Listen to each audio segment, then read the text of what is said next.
Hey guys, so lately I've been talking a little bit about definitions of terms that different therapists will use all the time without realizing that we don't always let other people know what those things mean. So today I'm going to go talk about the DSM. So the DSM is the Diagnostic Statistical Manual of Mental Illness. So this is something that gets published by the American Psychiatric Association, and it's what all mental health providers use in order to make their diagnosis. So any sort of mental illness is going to be listed within the DSM. It's going to tell you what the characteristics are, what you look at, what qualifies in order to be considered within that diagnosis.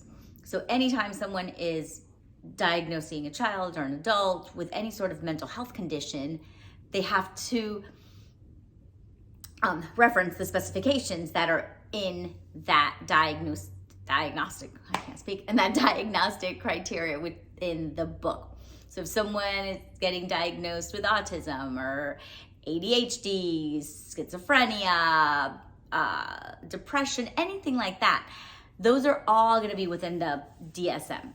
The DSM gets revised every so often. It doesn't always have huge changes, but when it does, it goes across the board and everybody has to change the name that they're diagnosing something, or if that diagnosis no longer exists, things like that. So just so you know, if you ever hear someone use those terms, if you say, oh, according to the DSM, or the new DSM said blah, blah, blah, that's what it is.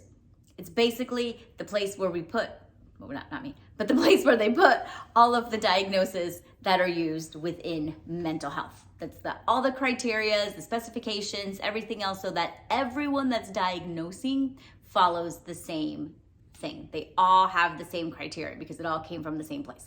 So I hope that made sense.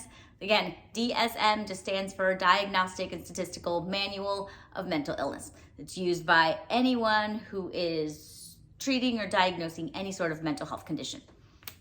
All right, like always, subscribe, share, like, tell me what you think. Bye.